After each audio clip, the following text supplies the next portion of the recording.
This is WJOU 90.1 FM Huntsville, serving the Tennessee Valley, a broadcast service of Oakwood University, on the web at wjou.org.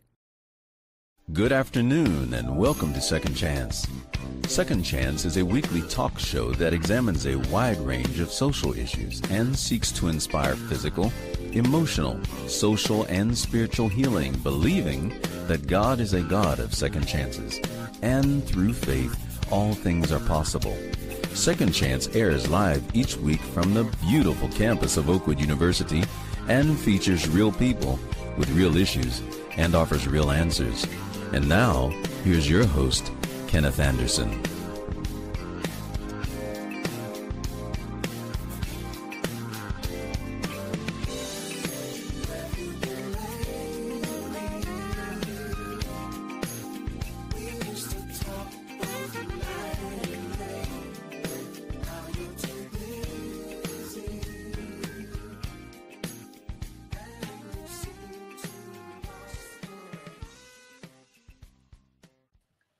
Good afternoon and welcome to the Second Chance radio broadcast. I'm Kenny Anderson. As always, delighted to be here with you for the broadcast that originates from right here in Huntsville, Alabama. Of course, we've had the privilege for many, many years now to host a variety of different conversations with a variety of different guests on a wide range of topics related to things that you're probably talking about, thinking about, and certainly looking for some guidance, direction, perspective, and insight. And that's what we intend to do each time we have an opportunity to come to this space. Now, it is Sunday, August the 23rd, which means that in just 2 weeks from today, the Big Jazz in the Park Huntsville initiative launches in Big Spring Park West. You still have time to get here, of course, because it's a regional event that is consistently drawing large crowds. We're now pulling in about 7,000 to 8,000 people on Sunday nights in September under the canvas of a late summer sky. It is absolutely beautiful for those who've come out on a regular basis. This is our 11th season doing this, and we're very excited to once again be hosting what I think are some of the best artists in smooth jazz and vocalists as well. And we want to let you know that it is absolutely free of charge. Once again, thanking our presenting sponsor, Cynthia Joyner Real Estate Group, who have sponsored now, been the presenting sponsor, I should say, for the past 6 years. And we're very grateful for her investment in this particular program. And we also want to thank all of the other sponsors that have come on board. I'll be naming them over the next few weeks on the broadcast. And I also want to thank our Huntsville City School System, where we have master classes with some of our performers on the day after what you experience in Big Spring Park. We bring them into the classroom and they sit down with students and they get to do jam sessions and learn about the process towards the career in music or just being a good person, because they talk about things like patience and consistency and practice and more. So it's really a value-added character building education piece that's a part of the Jazz in the Park landscape. Still honored to be the promoter of this event, and I'm excited that we can bring this to you each year at this time. So looking forward to that. Kickoff again, September 6th, 5 to 9 p.m., Big Spring Park West. We look forward to seeing you there. If you're tuning in this afternoon on the radio at 90.1 FM, we welcome you to the platform. If you're listening on WJOU.org, which of course means you're on the net, anywhere in the world right now, thank you for joining us. We hear from you from time to time, and we thank you for letting us know that you're tuning in. And of course, there are people listening on the live stream this afternoon. That's Praise 90.1 FM. On YouTube or Facebook. We welcome each and every one of you to the broadcast this afternoon. I know I've been doing a lot of talking. I want to go ahead and bring my guest in, but you know, he's got to lay that foundation in preparation to receive the first guest on the broadcast. And it is my privilege, as always, whenever he takes time out of his very busy schedule to be a part of this experience. Dr. Yohuru Williams is Distinguished University Chair and Professor of History and Founding Director of the Racial Justice Initiative at the University of St. Thomas. He, of course, is an author, much sought after commentator, and a person who lends insight and perspective across a wide spectrum of industrial media links and platforms. And we're just grateful to have added him to the roster here on Second Chance. I feel so honored to have him whenever he comes, because we can have some deep conversation about a lot of things, and we can also keep it light.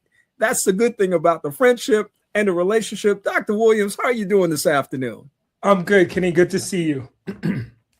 It is always good to see you. Always good to know that you're in the mix, because there's so much going on in the world today. There's so many things bouncing around in my head. And as I talk to my colleagues and my friends, we're always just interested and fascinated by the things that are going on, but also even more so the curiosity of what do other people think? What are they seeing? What are they thinking? And how can they lend to the conversation? So we want to do some of that on this afternoon. And I've got a bunch of topics. We're going to cover as much of them as we can on this particular day. Let's start with what I'm going to call the most recent thing, or one of the most recent things that has happened.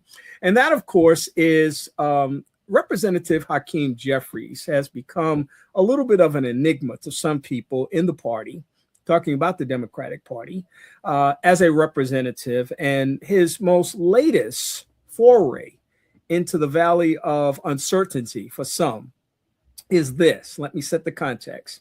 So House Minority Leader Hakeem Jeffries said on last Sunday that he does not support Medicare for All legislation and distanced himself from the agenda of the Democratic Socialists of America, the DSA, staking out a centrist position as Democrats seek to regain control of the House in the November midterms, which we'll talk a little bit about as well. He appeared on NBC News Meet the Press talking with Kristen Welker about whether he backs the single-payer healthcare proposal, which he previously co-sponsored before sending to the party's top leadership role. And he confirmed in that interview that he no longer supports the measure, saying, quote, "It's not legislation that I currently am co-sponsoring or that I support." In that same conversation, the congressman also rejected calls to abolish ICE, the Immigration and Customs Enforcement Agency, saying that Democrats are, quote, "committed to dramatically reforming the agency." His comments and others have, in many instances, placed him out of step with many Democrats and many people in the progressive wing of the party, and certainly the socialist wing of the party. And just wanted to hear what your thoughts are about what is Hakeem Jeffries doing? What's the strategy here from what you see? And where's this landing in your spirit? All great questions, Kenny. And I think there's a historical echo to speak to this. What you see is with Jeffries and other Democrats, particularly centrists, is this desire to distinguish themselves, differentiate themselves from the Democratic Socialists, and to carve out a position that's more in the center, to appeal to disaffected Trump voters, and to really reclaim for themselves a space that is separate and distinct from the Democratic Socialists, because they fear that identification with that more progressive wing of the Democratic Party will only feed the kind of MAGA fervor and MAGA narrative that helped to deliver Donald Trump a victory in 2024. So we can understand it from that standpoint. And yet you point out some of the contradictions that have led to people questioning Hakeem Jeffries in particular. If you co-signed a bill, right, co-sponsored a bill that would have guaranteed a Medicaid or medical coverage for Americans, and then you move away from that out of fear of identification with what you consider to be, or what you're helping to brand as these extremist elements within the Democratic Party, the Democratic Socialists, then that allows people to then ask substantive questions about your level of commitment and really what's going on here. Is it the issues that you want to address, or are you really just thinking about how to win the next election? And if the argument is, which we've heard many Democrats make, centrist Democrats make, well, we just need to reclaim the House, the Senate. We need to reclaim the presidency. What good is that to do for disaffected voters who say, we're really struggling here with the cost of healthcare, with the lack of affordability, with the presence of ICE in our communities? And I think that in particular is one of those issues that really raise people's eyebrows. There's no question, particularly here where I'm in Minnesota. So we experienced this firsthand here, this retreat from any argument that somehow we can reform ICE is problematic on its face. And I think that's also part of the reason that Jeffries got the response that he did. This idea that somehow we're going to carve out a center and that we can somehow be the centrist party and appeal to disaffected MAGA voters, and at the same time have an identity separate and distinct from the DSA, I think is dangerous waters for the Democrats right now. And Jeffries is, for us right now, giving us he's the canary in the coal mine. And I think the response that he's getting is a good indication of how people are feeling about this effort, which is failing miserably from my perspective. What do you think is a reasonable path to victory for Democrats in November as it relates to midterms? And when I say reasonable path to victory, of course, we're talking about the suggestion that they might be able to retake the House.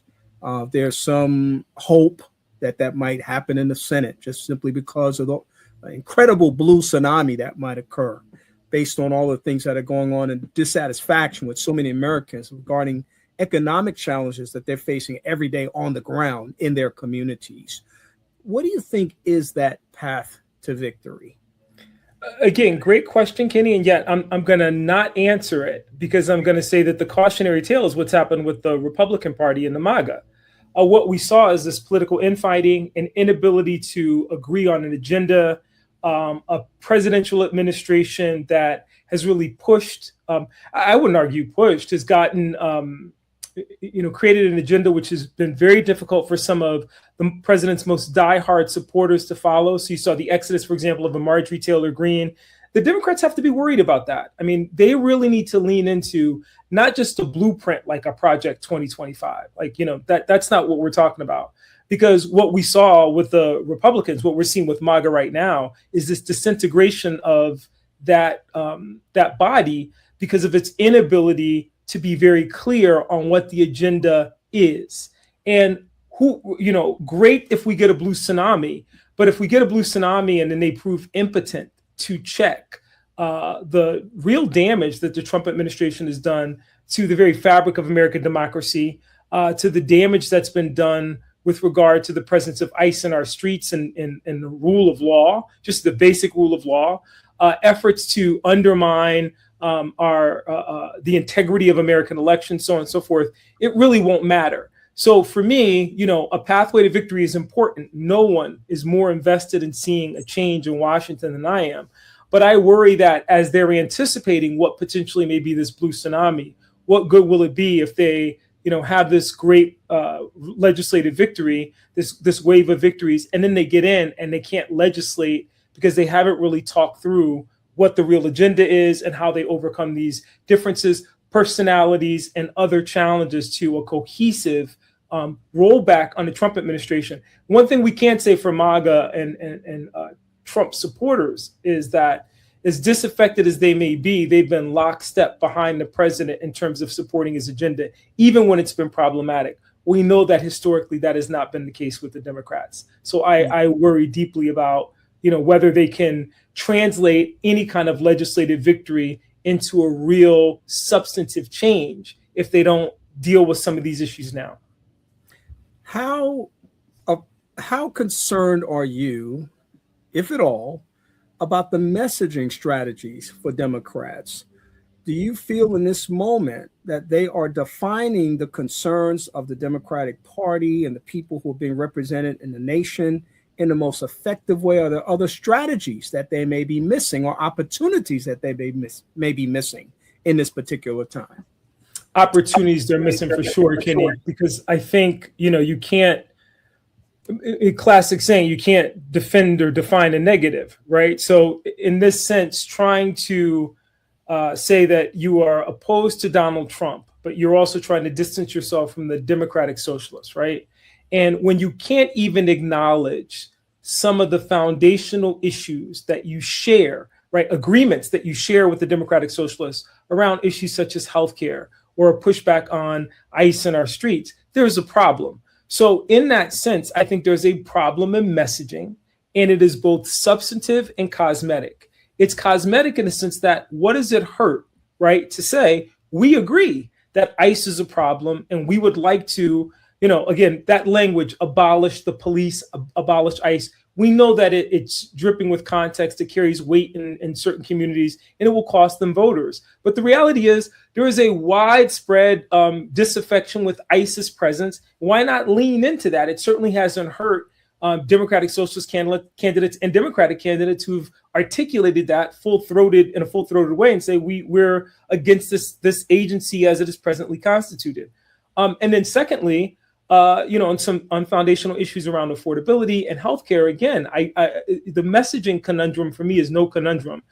We will support any candidate that is prioritizing healthcare and affordability for the vast majority of Americans who continue to suffer in what Martin Luther King called an airtight cage of poverty, which has been brought on and exacerbated by this administration and its policies, even in the last 2 years, and has been part of a malaise in Washington that we hope to correct. What is wrong with that language? So for me, I think it's cosmetic in that sense, but it's also substantive, and it would require the Dems to sit down and, again, rather than thinking about elections, but actually thinking about agendas. What is the agenda? What's the playbook? And what are the coalitions you're going to need to build and maintain in order to achieve those objectives once you're in power, once you've been able to reclaim the reins of power? Again, they're not very good on that. And coalition building has really been the hallmark of the Democratic Party historically. We see these great coalitions that come together to support the party. They've got to lean into that history and figure out how to do that now to get to those more substantive issues. Yeah. What do you think's going on with Mitch McConnell? What do you think the strategy is behind whatever might be going on with Mitch McConnell? I have no idea, Kenny. I can't call that. I thought about consulting a medium. Desperate times call for desperate measures, I guess. Indeed, my friend. Indeed. There's a kernel of truth in that in this regard. The Republicans have been so effective at, Jedi mind tricks. Literally, these are not your droids, and leading people to believe that don't trust your lying eyes, right, and especially not your lying ears, and nothing you see in print. And then that is also kind of aided by how ubiquitous artificial intelligence has become.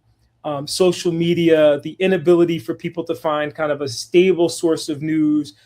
I lament the fact to a certain extent, Kenny, there's a critique against this, but I do lament the fact of the world that we grew up in, where at 9 o'clock every night, some cisgendered male sat across a news desk and told you what the news of the day was, and we could all at least agree on the facts. Right. And now that doesn't exist anymore. And we find ourselves in this conundrum where, what do you believe? So with Mitch McConnell, much in the way that I feel about so much that's coming out of the MAGA, who knows what you can believe? And this is unfortunate, Kennedy, because the truth is the truth. Right. So we're in this weird, as my friend Terry Ann Scott says, a triple assault now on rights, history, and accountability. And each of those are important. And Mitch McConnell and the story around him is part and parcel of that. There's no accountability if you can't even prove, that I am where I'm supposed to be. And I'm actually, and as insane as that is, that's where we are. So I think it's important for all of us to be thinking about, in the way that Dr. Scott defines that triple assault, an assault on our history, telling us our history doesn't matter, that it's no longer relevant. It's not germane to our contemporary social, political, and economic problems in this country, and therefore we shouldn't teach it, and we're certainly not going to engage it. This whole idea about rights and the retrenchment of rights that we saw in the Calais decision, and the Milligan decision, and the Supreme Court basically eviscerating not just only key sections of the Voting Rights Act of 1965, but a full-scale retrenchment in what we could call, we called it Jim Crow in the 1890s post-Plessy. I'm calling this Roberts Crow. Right, the Roberts Court is literally bringing, that American apartheid back, and then this issue of accountability. And McConnell was about accountability. If you can't even tell us where he is, and you have no responsibility, like there's no mechanism or no lever by which we can compel you to do that. And the fourth estate, the media, has been neutered in being able to do the type of investigative journalism that would have made this impossible a generation ago, even a decade, even 5 years ago. We have major problems. Yeah, well stated. Let's talk a little bit about Dr. Fauci and the attack on him.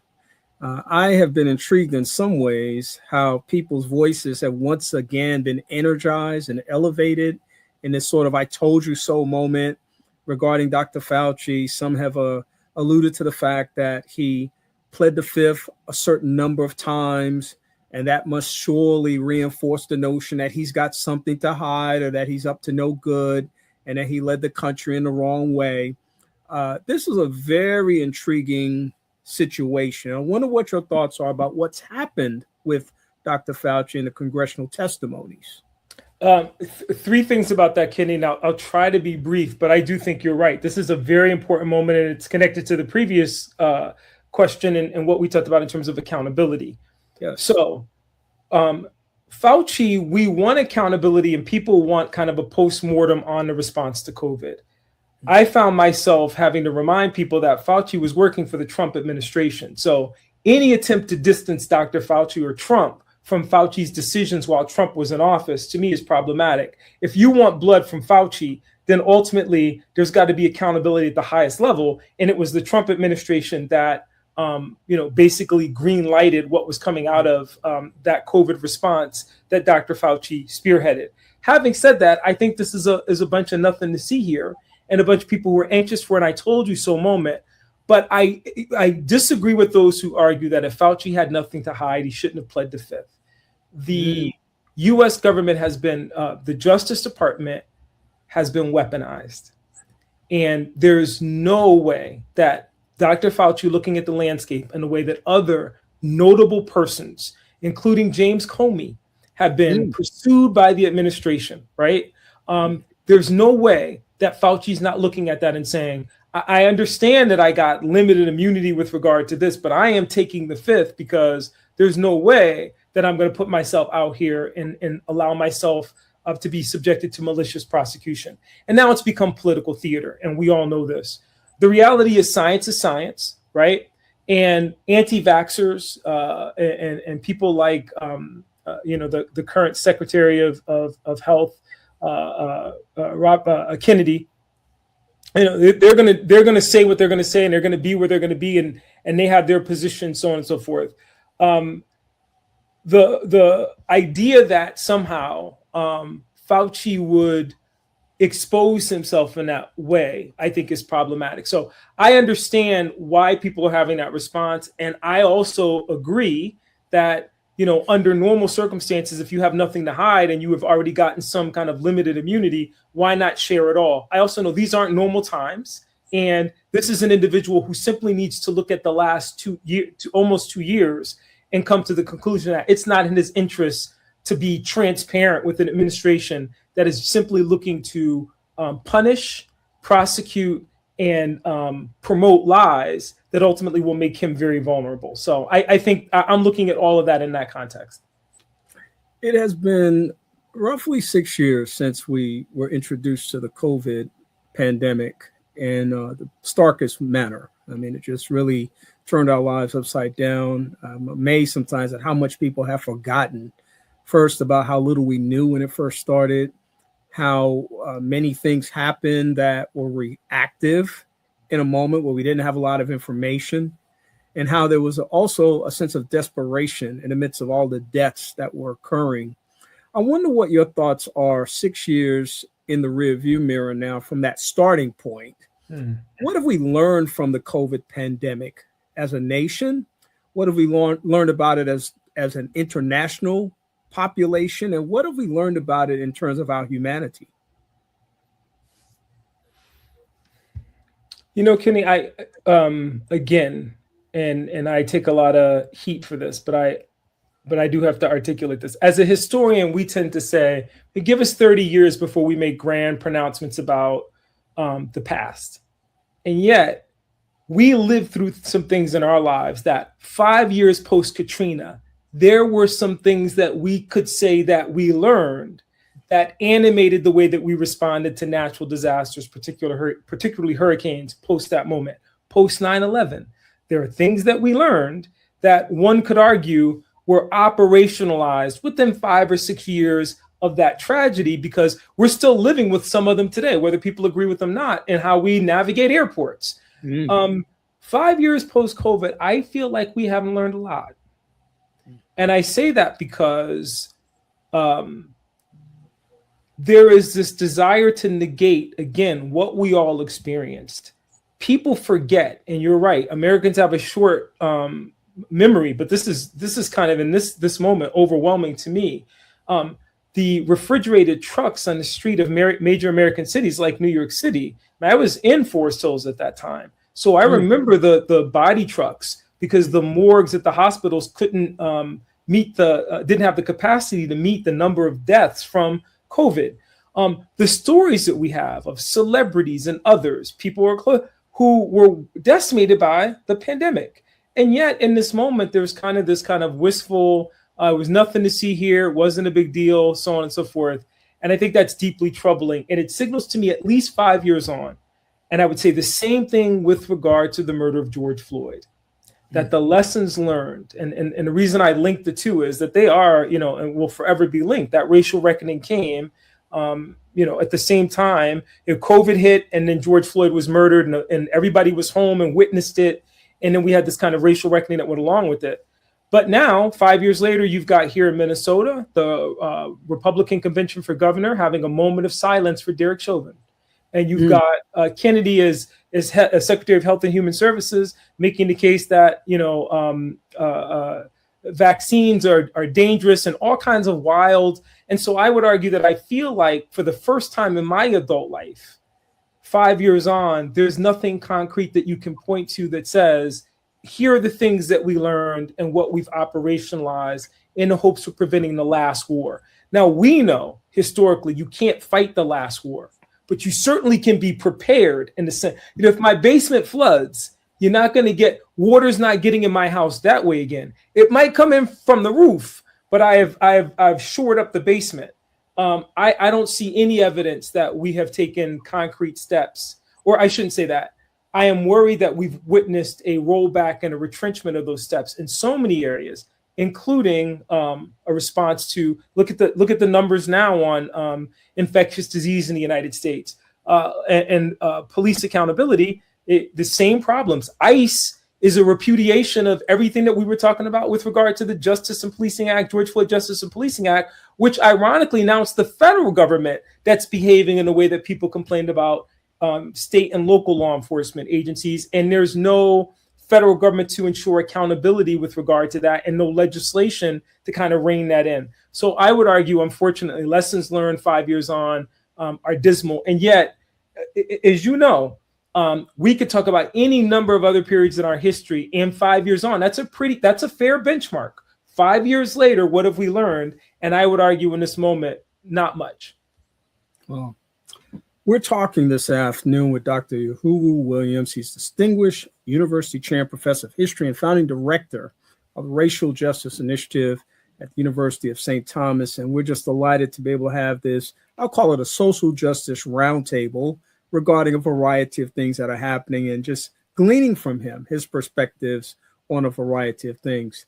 I am so glad that I've got you today for this conversation, because a little over a week ago, a profound tragedy took place at Cambridge University. Professor Jason Arday lost his life primarily as a consequence of being bullied.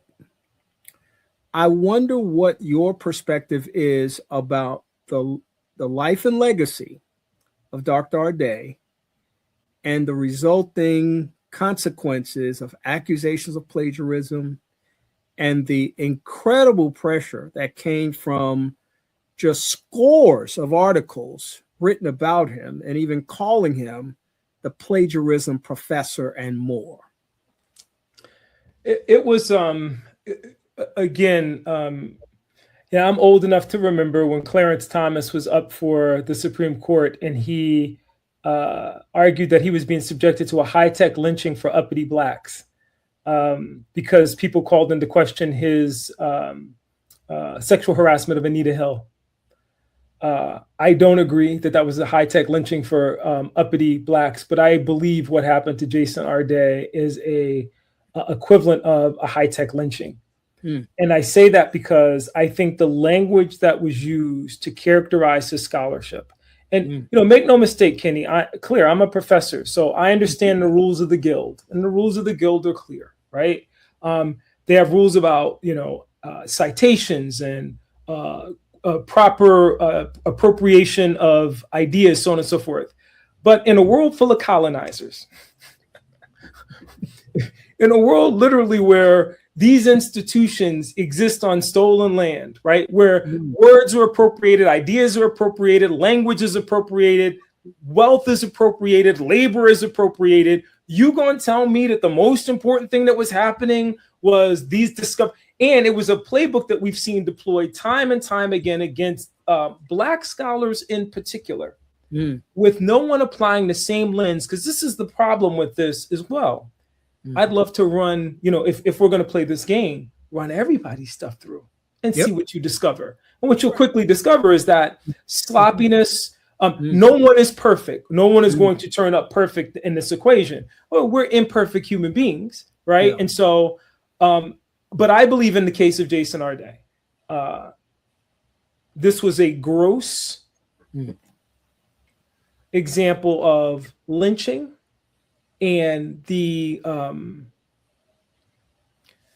use of social media in particular and white supremacy to take a life, and it was intentionally designed to do so. If anyone argues, given what we knew about his background, given how sensitive he was and how he presented what he talked about and his whole signature in the field, right? Not just the inspiration that comes from his story, but what he contributed since that. Because again, I think part of this is that we're now negating everything the man has done, or did, by virtue of somebody claiming that they went back and found something in his dissertation.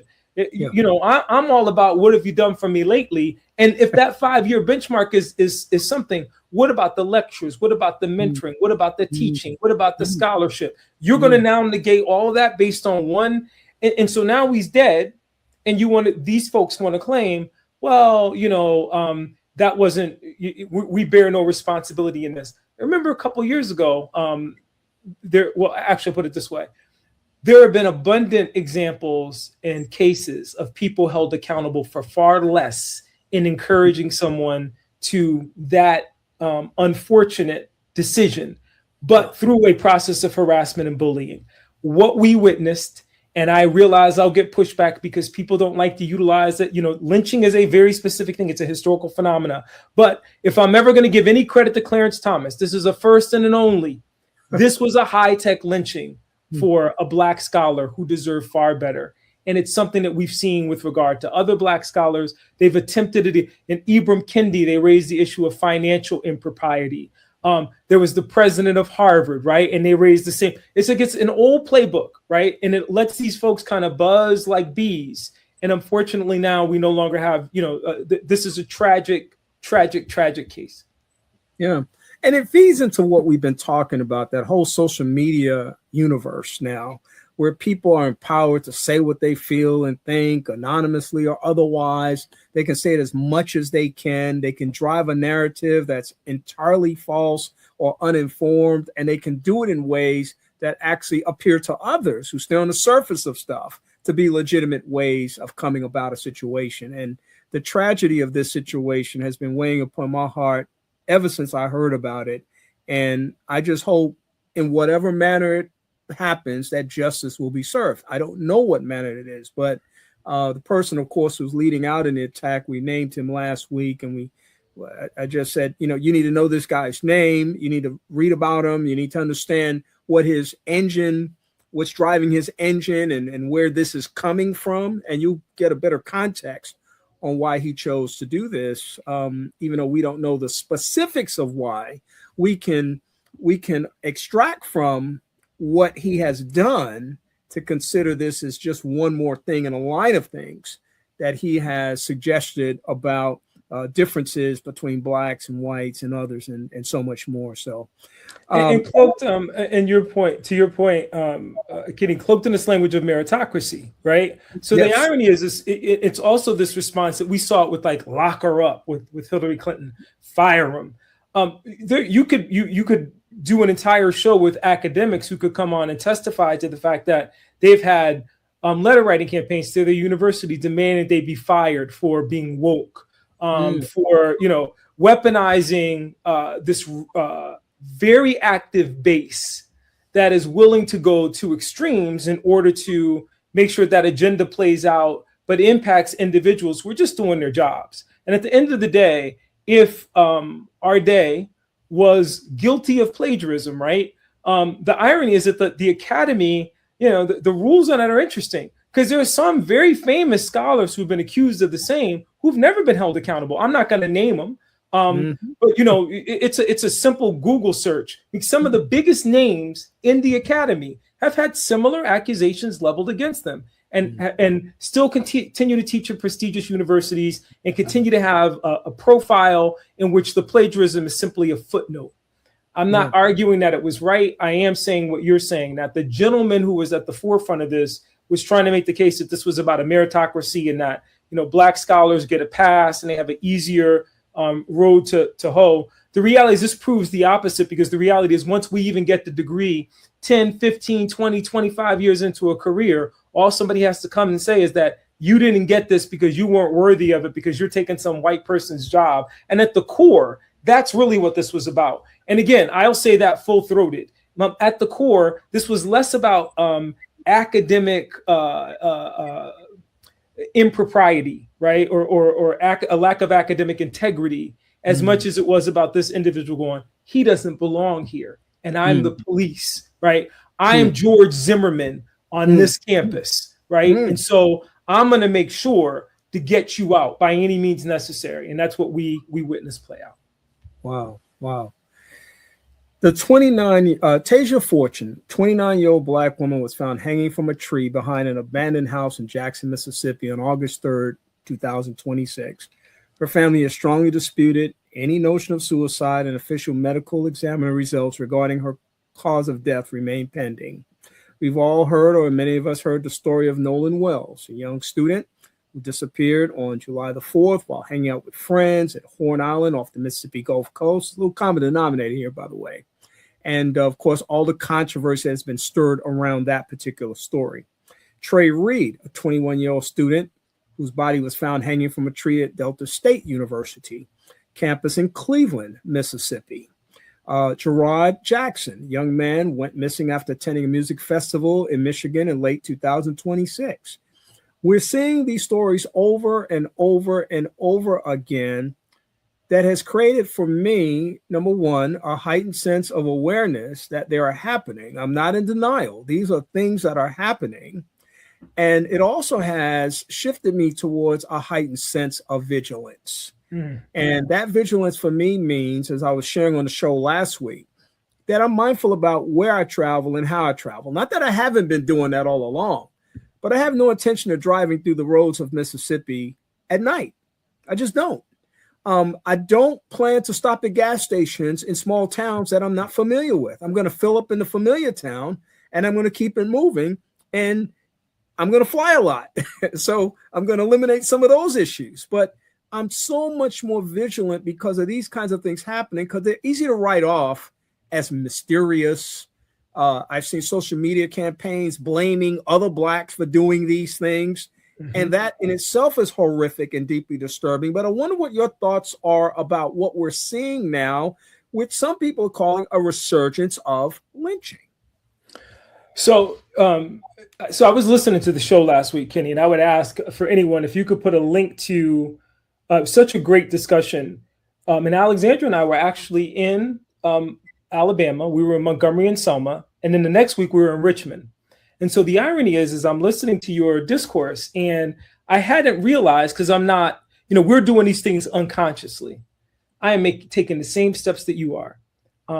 Hyper aware of, the rental car, where I park, being in the light. I'm a gym goer. I go to the gym at 5 o'clock in the morning.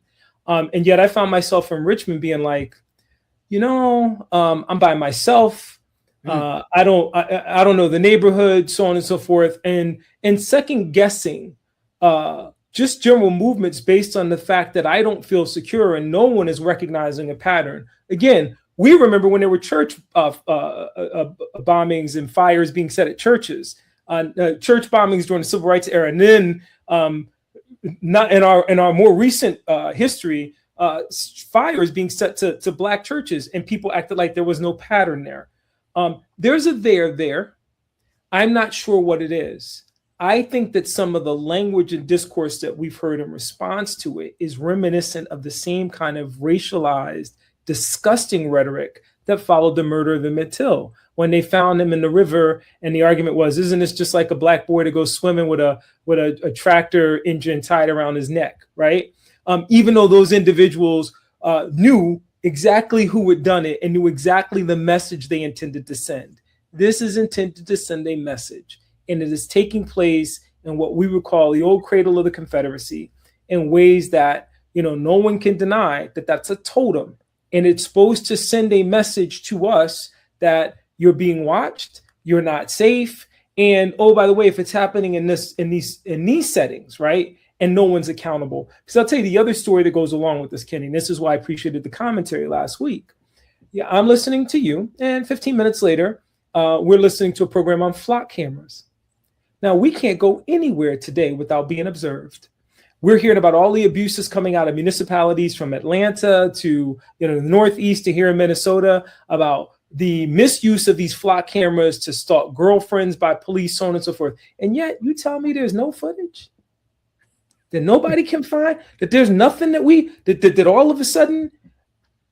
So I'm with you. I think that, this is one of those gut check moments where, as K-Wise Whitehead said, your colleague on the radio, we need to be looking at this. We need to be supporting calls for an investigation. And I challenge anyone to say there's not a pattern. Again, I'm not saying that we're going to ultimately determine that every one of these cases is suspicious. I am saying right now the pattern is suspicious and the response is suspicious. We had a big pushback around arguments about anti-Semitism being manifest, and I was on board for fully investigating and interrogating what was happening in those spaces. Why is there not a similar call for these for Black Americans who are being subjected to this and these bodies that are turning up? And we're just supposed to believe that that's okay and there's nothing to see here. I disagree with that. So I'm with you. I appreciate you. I appreciate that show last week. I think that we need a discourse in our community in particular around safety and vigilance, because the reality is this feels like a reboot and a replay. And we, I think, have become accustomed, particularly post 1965, to assuming a certain degree of safety that right now, I would argue, doesn't exist for any of us in our community, when the response to something like this, which feels like a clear pattern, is simply, you're wrong, you don't know what you're talking about, nothing to see. And I think that the pattern at this point, for me at least, again, as a historian, am I saying these are lynchings? The Tuskegee Institute had a very specific definition of a lynching. So fine, don't call them lynchings. Call them something else. Maybe we need to, if people are upset about that historical language, coin another word for it, but investigate it, because something's going on here. Yeah, investigate for sure and be vigilant. I can't say that enough for people, and certainly for myself. I've challenged myself to just be very strategic and mindful in how I travel. And what's crazy about that too, Dr. Williams, is even in my neighborhood, I mean, we've had things happen in this is a very nice neighborhood I live in, but we've had things happen in this neighborhood. And, when you start feeling a measure of not being safe in your own community, it really creates a huge challenge for your life and for your existence. It's just been 2 weeks, so I'm glad to still fresh in the process. But August 11th is a day that will live in my mind forever and ever. It was the day that hip hop was founded. Of course, I always claim a portion of that legacy because I lived in New York City at that time. I was a 20-year-old. I don't know what I was right in that range. I had gone to college and I came back and I was working at summer camp, and these kids were starting to do something that we now call rap. And I was like, what are they doing? And it was annoying in one sense, but it was also kind of cool because the cadence was what they were doing, and the rhythm that they were doing, it felt like something. So for those of us that can recall that birth back in August of 1977, we remember people saying, oh, it's a passing fad. It's going to, go by the way, like everything else is gone over time and we'll never see it again. Well, what has happened with hip hop the hip hop music over the years? It has become more than just the music. It's become the culture. and is embedded in so many aspects of life. You can't watch the NBA without getting a sense of what hip hop culture is. You can't watch a movie without getting a sense of what the hip hop culture represents. Fashion, the car industry, sports across the board represents the hip hop culture. And that's why I think this is such a worthy conversation of having, because it is embedded in our culture. Something that people wrote off 53 years ago is still very much a part of our life. And here we are. So talk to me a little bit about this 53rd birthday of hip hop and the hip hop culture today. I think you articulated so well, Kenny, because you're right. At that point, it was like a duck. And so all people could see was what was on the top of the water. And that felt like a fad, the bars that Blondie spits in Rapture, Fat Five, Freddie told me everybody's fly, or the Sugar Hill Gang. And so they're only exposed to that, and they don't realize that underneath the surface, there are these reverberations that are taking place that are deep, right? They're only getting what's at the surface. But I love that you named that it was a culture. And we saw it in so many ways that were powerful in New York City. And I grew up in Connecticut. We tried to pretend we were New Yorkers. I grew up in Bridgeport. We said, we're New York 6th borough. New Yorkers be like, there's no 6th borough. Right. No, you're from Connecticut. Stay in your lane. But what was funny about that is it was the music, it was the dance, it was the fashion, it was the culture. And when you say, and I think this is so true, the ways in which hip hop has permeated so much of American culture, but the reality is this is Black culture, because what hip hop has brought with it is this deep identification with our historical roots as Black people. So it's always interesting to me when I see people acknowledge in a way someone like Eminem or Kid Rock as hip hop artists or hip hop influenced. And yet you can't talk about their music without in some way identifying that what they're presenting is Black influenced. Same as rock and roll, same as the blues, same as so many art forms in American history that have been deeply influenced by Black people and Black culture. But I'm excited about this because, back in the day, and I agree with you, it was exciting, right? And I think we all had crews and we all spit bars and we all, but what was exciting to me about it is I think about some of those important milestones.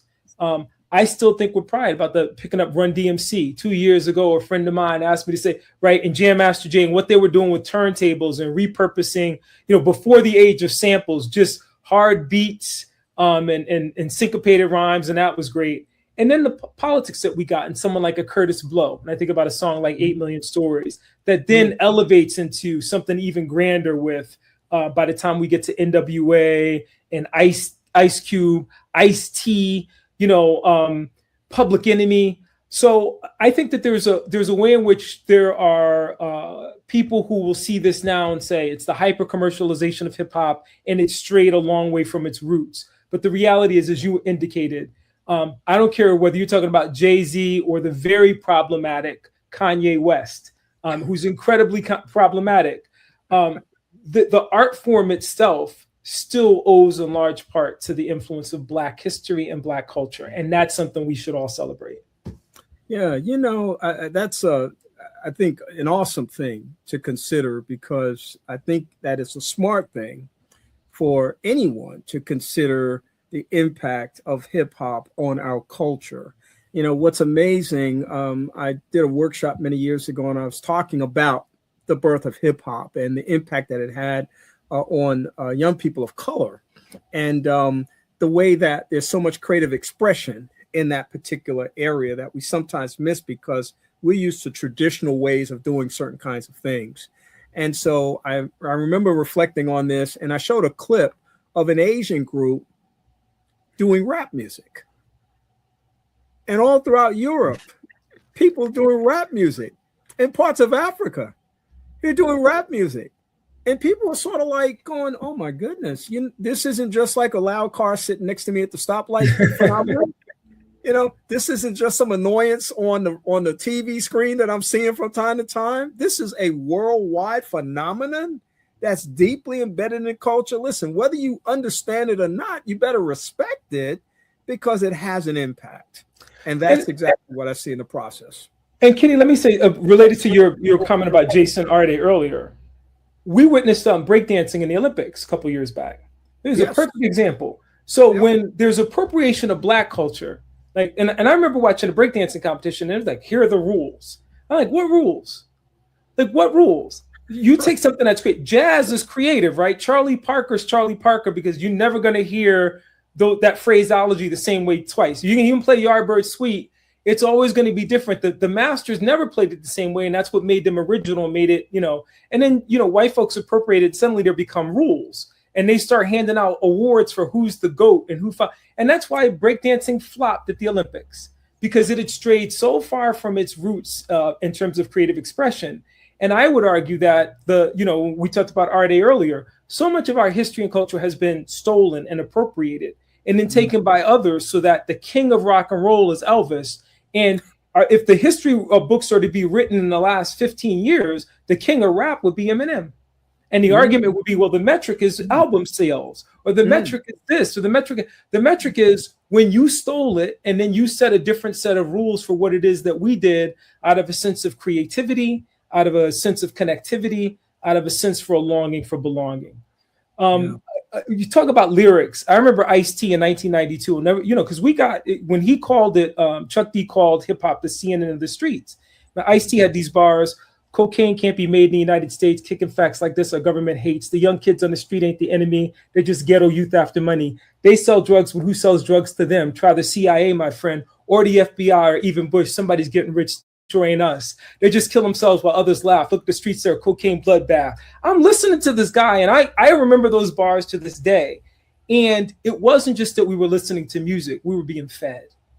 And I think that the other part of what I appreciated about hip hop in that regard is that it had taken that old tradition that we can see in kind of the same songs that people would have sung in the fields and in the yards, in prison, in churches. Right? The talking drums. This is how we communicate, right? And it allowed us an ability, whether you were on the West Coast or the East Coast before the bi-coastal rap war propaganda, to say, hey, them brothers out there in California going through the same thing we're going through here in New York. We got to get our heads together and think about how we have a response that privileges our shared experience. And I think the politics of hip hop sometimes, or at least, and I like the distinction that folks make here, hip hop versus rap, and whether people think that's arbitrary or not. I was into rap music, and when I think about rap music back then, at least the conscious rap music, right, as divorced from the hip hop culture got appropriated. That rap music that I think we grew up with, which had that strong political message and that desire for connectivity and belonging, I think that really needs to be elevated as we celebrate this anniversary. Yeah, absolutely. I always hate the fact that we run short on time. So I got a toss up here, and I know which direction I'm going in, but I'll give you both things that I want to go at. One I will not have time to go at, and that's the murder trial of Keffe D regarding Tupac Shakur. Maybe next time you come on, we'll get a chance to talk about that. But a week ago, the National Association of Black Journalists gave Stephen A. Smith their Thumbs Down Award. And they you're grinning already. They gave Stephen A. this award because of the way Stephen A. consistently disrespects Black women, consistently talks against the community and more. At the same time, he's benefiting greatly from the work and the industry that he's in. Even has had the support of the NABJ, who have allowed him to broadcast his show from their conference site. Do you have any thoughts on what Stephen A. is? What is Stephen? What's his? I don't even know the question. Just talk to me about what you think about Stephen A. So many things there to unpack, Kenny. So first and foremost, you are part of a long tradition in our community of using the airways to elevate community conversation around issues that impact us, right? Mm-hmm. And anybody, I don't care what race you are, could listen in and learn something from the program, the guests you bring on, the platform, and how you're utilizing that for the greater good, right? Consistent with so many things that we think are deeply ingrained within a humanistic appreciation for why we're on this planet to begin with. The Stephen A. And I just got an award along with Cherie Curry for my commentaries from NABJ, which was very nice. We just found out the other night. I have a lot of respect for NABJ. Too little, too late. He was becoming a monster years ago and should have been called out on that. And my problem with him is that it was clear that Stephen A. has drifted toward recognizing that this platform could translate into some type of political influence. And we've seen him testing the waters by engaging in kind of shock jockism and not journalism. Now, to be granted, if that's what he wants to do, and there are abundant examples of people from Howard Stern, down to Don Imus, who also both made their careers on belittling Black women in our communities. Particularly, we remember Don Imus infamously in how he described Black female basketball players. But the reality is, if you want to do that, fine. You're not a journalist. And so it was entirely appropriate for NABJ to say, thumbs down, stop pretend. We were more than willing to open our doors to you when we believed that in the spirit of journalism and trying to create an opportunity for those who are marginalized or overlooked, for their stories to be told and shared, and for people who look like them to do it, we opened up our space to you. But now we're going to call you for what you are. Again, little too late for me, but I was glad to see them do that because, quite frankly, I one thing that I do know about Stephen A. Smith is that the reality is that's entertainment, and it's the worst form of kind of manosphere adjacent, shock jock adjacent, that we just have too much of now across the board, not just in our community. But I'm so accustomed to a Black intellectual tradition of which you are a part. And, we talk about this all the time, that there's really no space for us to embrace that right now because of all the ways in which our rights are being curtailed, our very existence is being questioned. And Black women have been at the fore of that in so many ways in the public sphere. So we need those who belong to that tradition to stand up and be caretakers, defenders, protectors, truth tellers. He's been none of those. You got 30 seconds on LeBron to Philly. Oh, come on, Kenny. That's not fair because he should have come to Minnesota or New York. And look, New York don't need him because Alexandra's been insufferable since the Knicks won. Insufferable, Kenny. I got Knicks scared. She turned into a sportscaster. She didn't even like basketball, and I was dealing with that. I'm happy to see LeBron go to Philly. I would love for Philadelphia to. I was a big Allen Iverson fan back in the day. I'm not a huge, I'm sorry, Philadelphia, but I lived in Cherry Hill. The Philly fans are not my favorite fan base, but I'd love to see Philly get a Dr. J, Allen Iverson, couple years out of LeBron. That would just be nice for the city. Right. It's going to be interesting for sure, especially with the backstory of him perhaps living in New York and traveling to Philly for games and things of that nature. I don't go down well with those fans. You know that, Kenny. That's not going on. The Philly fans don't play that. He better move to Cherry Hill. He better. That's right. Don't do that New York thing, man. If you're going to live in New York, you play in New York. That's the bottom line. That's right. Man, it has been awesome talking this afternoon with Dr. Yohuru Williams. He is Distinguished University Chair Professor of History and Founding Director of the Racial Justice Initiative at the University of St. Thomas. And we occasionally have these social justice roundtables and just talk about stuff that's happening in the world today and lend some insight and perspective. I'm always gracious, always appreciative of his graciousness and being able to give me the time that he gives me. Such a busy person, but such a valuable asset to this particular forum. And I just thank you so much for being a part of it. If people want to connect with you and find a little bit more about the work that you're doing, how would they go about doing that? I'm still on Facebook, off Twitter, but if they're not subscribed to the show, but I assume most of the intelligent folks who are listening are, you can catch me here. I'm always here because whenever Kenny calls, I show up because then I have to hear my wife complain about how I should take fashion lessons for Kenny. So to be clear about that. I love you, brother. Thank you for everything that you do. And it's always a pleasure to see you. Love you too, man. Give my regards to your wife, and I look forward to talking to you guys again. I'm surrounded by Knicks fans. There's nothing I can do about it. Take care, Kenny. Yeah, last thing, Nixon 5. Oh gosh. Love you, bro. Oh wow, what a wonderful way to make the transition to my next segment. I'm going to just do a short teaser and station identification, and I'll be back in just a moment with the broadcast.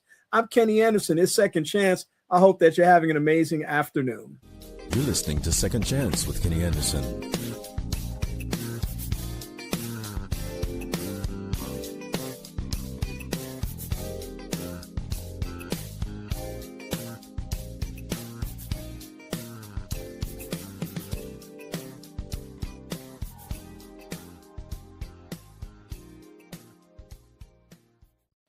Welcome back to the broadcast. I hope you enjoyed my conversation with Dr. Yohuru Williams. He does join me from time to time for insight and perspective on a variety of things, and I'm grateful that he does. My next guests are up and ready to roll at this time. I'm so happy that they're here because they've got some great news to share about an exciting conference that's coming up at the end of the month, and they're going to tell us all about it so that we want people to be listening and prepared to take down valuable information about how you can be a part of this. I'm going to say life-saving information, life-altering information, a transformative experience around lifestyle and health.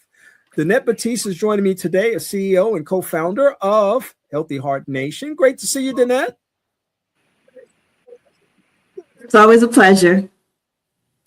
And also, Dr. Scott Stoll is joining us this afternoon. Scott, just a little bit north of where I happen to live, is the co-founder of the Plantrician Project and also the board chair. Good to see you, Scott, as always. Hey, Kenny, it is great to be here. Thank you so much for having Danette and I on. It's wonderful to see you, brother. Absolutely. Listen, I was telling Scott earlier, the last time I saw him, we were out in San Diego and Coronado, California, experiencing a beautiful weekend of fellowship and information sharing and a deepening commitment to living vigorously and healthy. And it was just a very powerful, powerful experience. And there are opportunities along the way that you both provide and also collaborate on in order to be able to make sure that these opportunities are accessible to people. And there's one coming up, and I'm excited about it. It's the Health Conference, and we've talked about this conference before. We've been a part of this conference before, and I'm just excited to know that it is happening, and it's happening very soon. Danette, you got to be very excited about this conference happening. Just a little bit about it, maybe a high-level overview of what this conference is. Absolutely. So again, Kenny, we really appreciate the opportunity to be here and to be able to share the conference. Health Conference this year, it will be our third health conference. We started the conference back in 2024, where we did the conference in Huntsville, Alabama. Last year in 25, we did it in Florida. And this year, we are very happy to bring it to my backyard, Southern California, on the campus of University of California, Riverside School of Medicine's Center for Community Health. And so we're very excited to bring the Health Conference to this area. It is also available for others outside of the area, but we are looking to make a strong focus on the challenges that are being faced in the Inland Empire of Southern California and looking at lifestyle, the role that it plays in our health, as well as really bringing together community leaders, organizers, those in public service, those in healthcare leadership, those that are also a part of the church, that are part of the barbershop, that are a part of community-based organizations, because we know that the work that we are trying to do and the information that we're trying to get to cannot be addressed alone. And it takes a collective, it takes a collaborative to really look at the challenges that each of these areas face and how we can bring together those solutions to develop something that is long-term and that is sustainable. So you talked about health forums and you're kind of rolling in the context of here's some things that we're trying to do to help promote health, et cetera, et cetera. And then you threw in there barbershop. And of course, I know what you're talking about, but a lot of people might go, you mean the place I go get a haircut? You mean the place that and women might be saying for the hairstylist, you mean the place that I get my hair styled? Health? Yes. What are you talking about? Yes. So tell me a little bit about where your mind is and where your work is as far as that particular element, because it is important.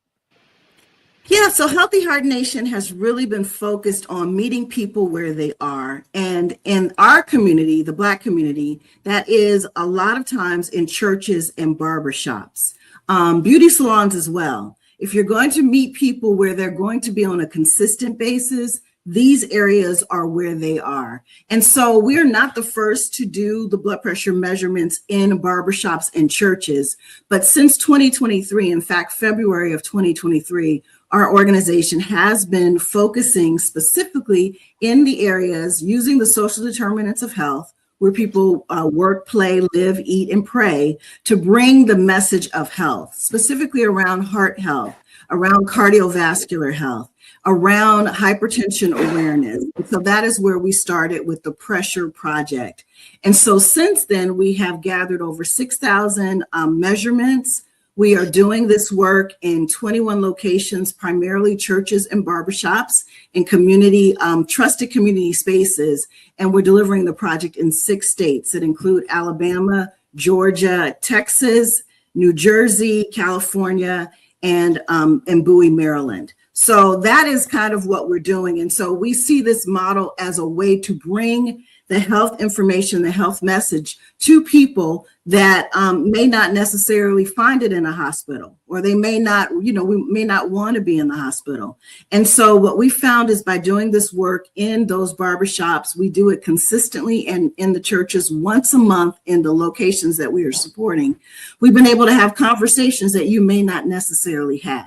And it starts with the barbers, giving them that information, telling them the importance of having a normal blood pressure and why having a normal blood pressure of less than 120 over 80 is so significant for their health. It's going to prevent heart attack, strokes, and kidney failure. And so by having those conversations and actually having some barbers that have experienced health issues as a result of this, now they're not just asking their patrons who won the game last night and what those scores were. They're asking them, do you know your blood pressure numbers?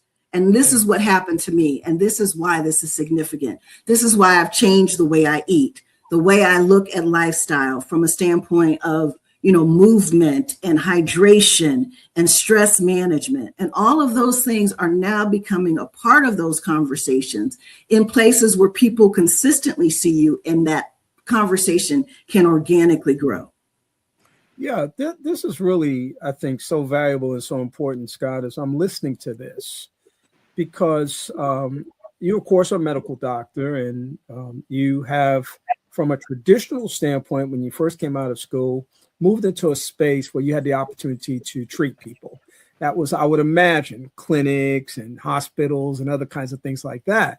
Along the way, though, we have discovered that there are a lot of people who aren't being reached because of whatever they may feel about the medical profession, historical anomalies that have occurred over the years, just general suspicion, distrust.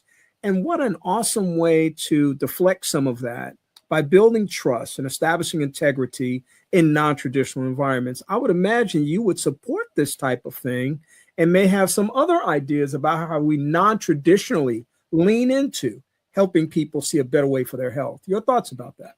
Yeah, thank you, Kenny. That's I love that question. And for so long we've thought that healthcare and these recommendations happen only in clinics. And the unfortunate part of that today is that the average healthcare practitioner spends less than 1% of their total education time on lifestyle and nutrition. And then juxtaposed against the leading cause of death and disability today is diet and secondarily lifestyle. So the old concept of actually going to your doctor to get healthy lifestyle advice that will save your life is antiquated today. And I think because of the current system and the way that it's struggling, engaging the community to help people make healthier choices is really essential. And the work that Danette and Columbus are doing, working with barbershops, and as you said, trust is really a key element. And that trust is really a key element, not just in the dissemination of information, but it's in the assimilation of information where that becomes essential. We can give people information, we can make people aware, but what we're really trying to do is help people make a long-term sustainable change, to change the way they're actually living and making decisions. And if you're going to the barber every month, maybe every 2 weeks, and the barber's there talking to you and educating you, and you have this trusted relationship and they're sharing resources, that is potentially far more impactful than going to the doctor every 3 months and the doctor handing you a handout on why you should make a change. So I think that, the more ways that we can engage these common channels in our community, these trusted relationships to help people engage in a lifestyle change, to support them, to encourage them on a regular basis, the more likely we are to have healthier communities. And so I'm thrilled to be partnering with Columbus and Danette on the HELP conference. And we are unified in our hearts and trying to help as many people as possible. Yeah, and I would imagine that so much of this also leans into the notion that when you step into a community that is comfortable with one another, you then have the capacity for some peer support, some peer encouragement. The narratives that we have typically regarding our health management are usually kept inside. When I'm sitting around a potluck table, for instance, we are talking about the last doctor's appointment we had and what my numbers were this morning when I did my vitals, and I do mine every morning. So I'm happy to share that with anybody at any time. And, I'm excited whenever there's a health fair because I know I'm going to get some screenings. I'm excited about those 2 visits a year to the doctor, a minimum. And I'm excited about advocating for colonoscopy, my 3rd one that I had last year. I'm excited about just being proactive in terms of my own health and also changing my diet. And so I'm excited about those things, but those aren't the conversations that we tend to have. But if you place those opportunities in the context of these spaces that people support for various reasons, and also have come to understand them as places where information is communicated and shared, then you literally create an opportunity for success that you may not have from just standard, now make sure you go see your doctor, calls from, an academic perspective, or even if your pastor stood up and said it sometimes. You might have to break it down to a more granular level there as well in order to be effective in that sense. The HELP conference takes place when, where, and how can people learn more about it in terms of what can they expect?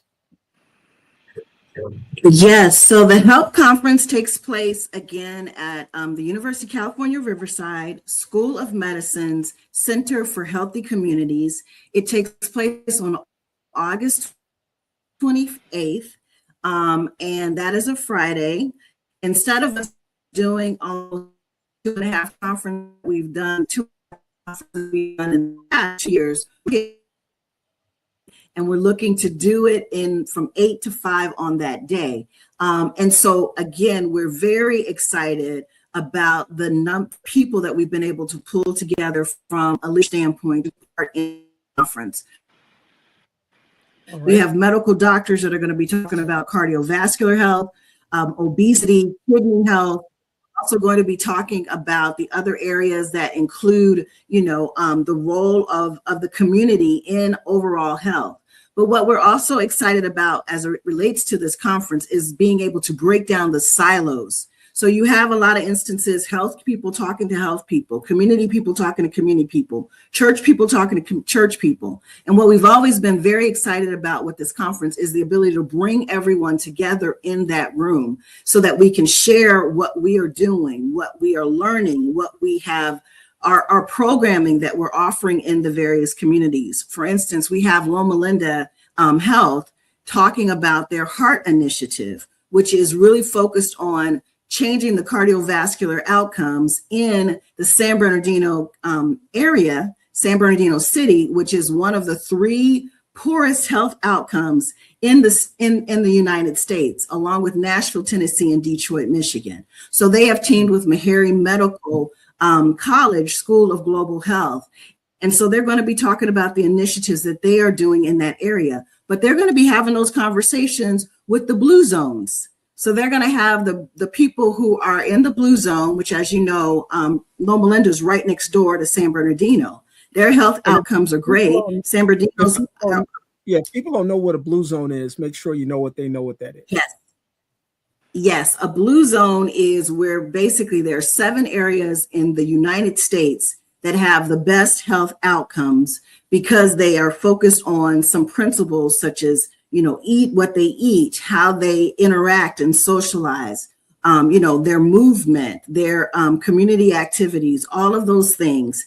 And so Loma Linda, which is right next door to San Bernardino, has the best health outcomes in the United States. And then right next door, you have San Bernardino that has the worst. And so we're bringing these people in the room to really talk about what it is that they are doing and how they can do it together.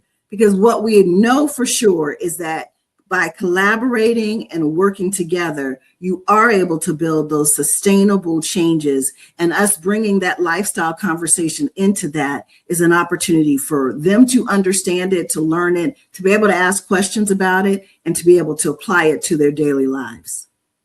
So, Scott, what is your role in the HELP conference this year? Well, this year, just a little bit of brief history. Columbus and I had a conversation more than 3 years ago. And I said to Columbus, Columbus, we need to start a conference that brings community together, that helps to coordinate conversations between people, to share resources and to share work to begin helping these communities that are most at risk, where people are losing quality of life so fast and there are no resources and no support around them. And so we really wanted to create a conference that is a conversation, but also action oriented, not just awareness, but we want people to go home and start doing something because people need help today. So my role this year in the conference is co-founder with Columbus and Danette, MC and speaker as well. And just generally connector. I love connecting people and helping people find a common conversation and inspiring people to go home and take some action. When people walk away from this experience, in your wildest imagination, what's one thing that you hope that they'll take away from this experience? I'll start with Danette.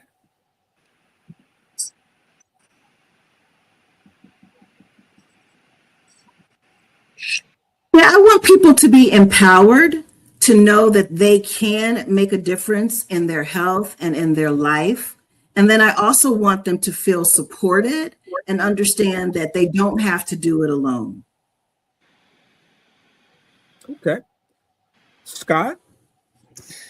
Yeah, I think number one is hope. There's often a lot of hopelessness, especially in communities that are really struggling without resources.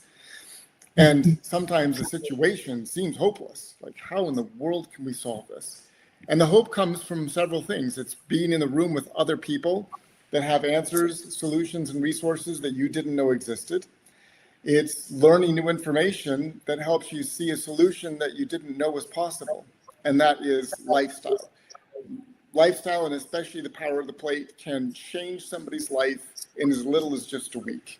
Not only preventing disease or suspending disease, but reversing diseases and restoring somebody's lost quality of life, vitality, and energy, beginning as early as a week.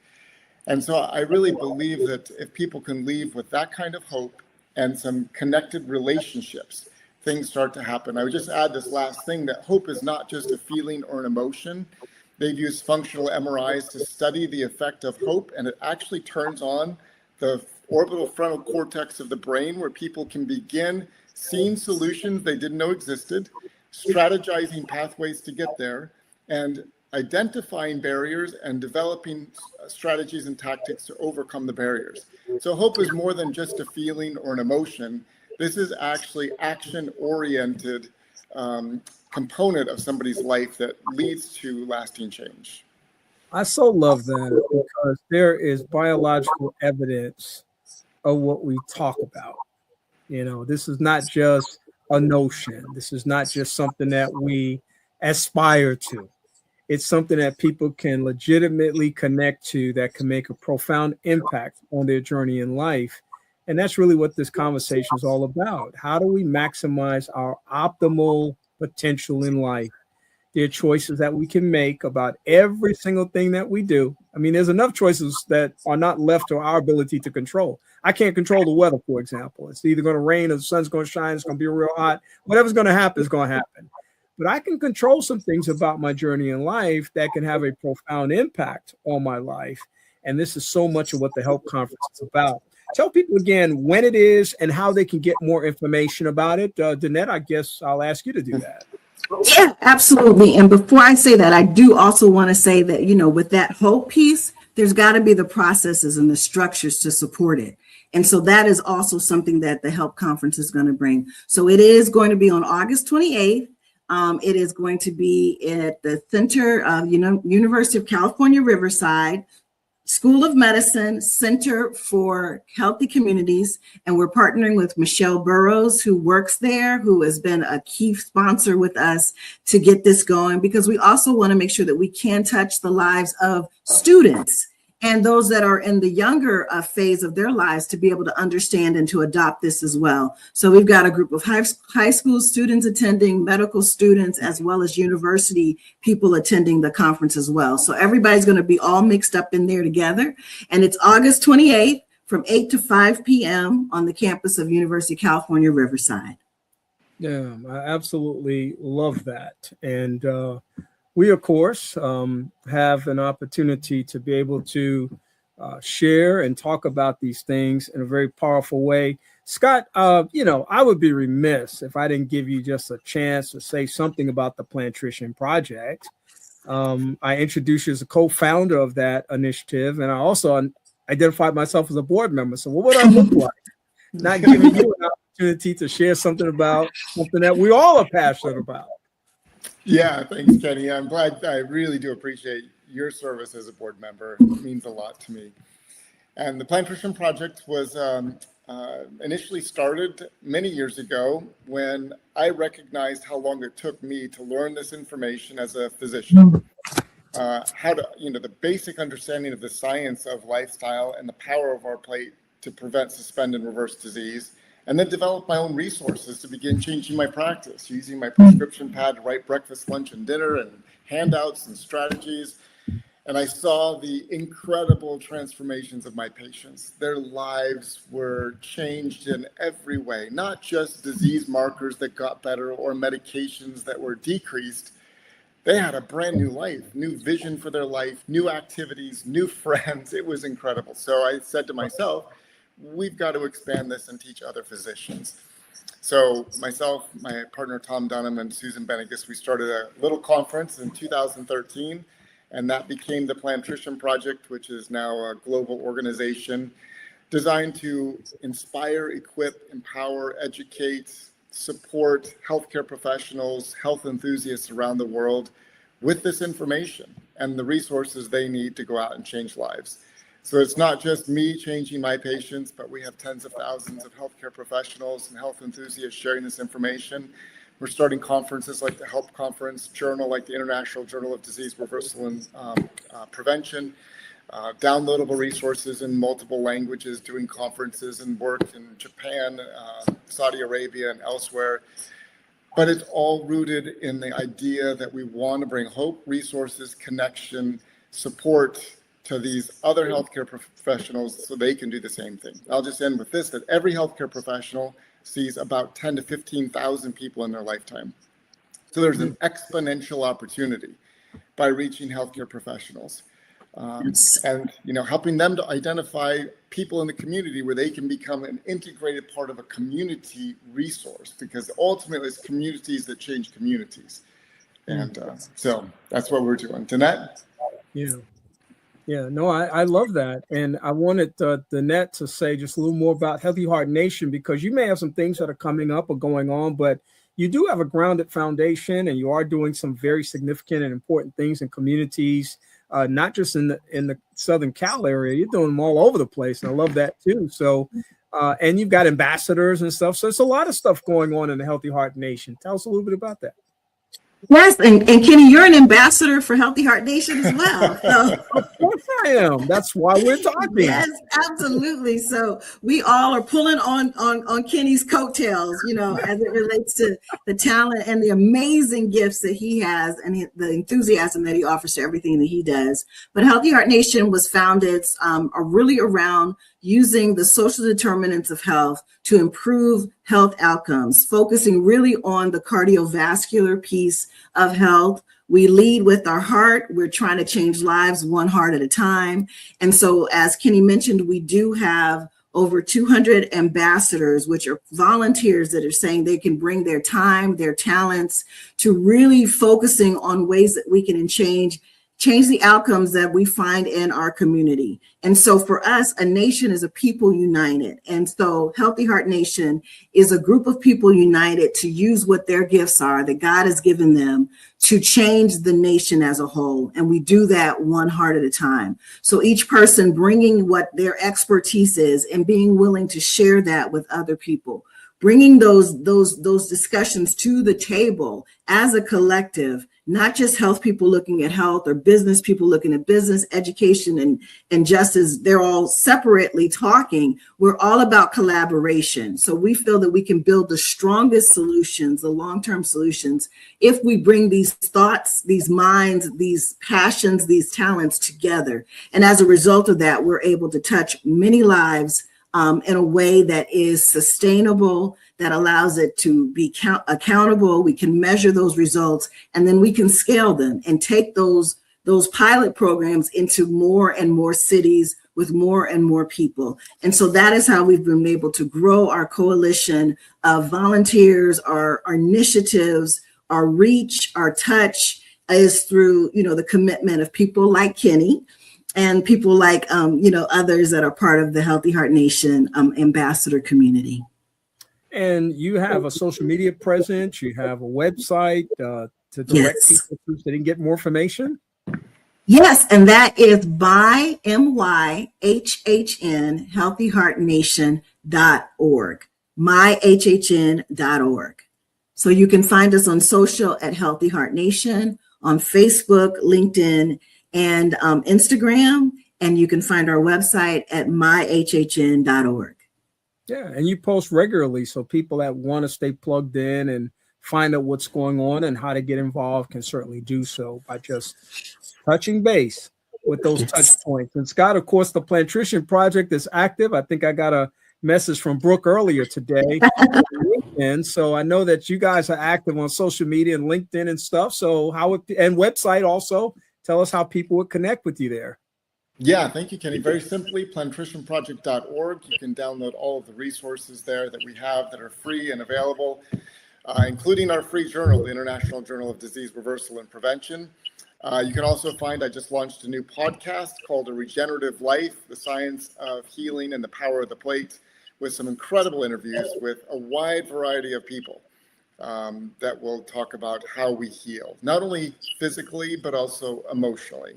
And so I'm excited about that podcast. And we have an annual conference called The Power of the Plate, May 13th through the 17th in Los Angeles next year. So watch for that information coming up this fall.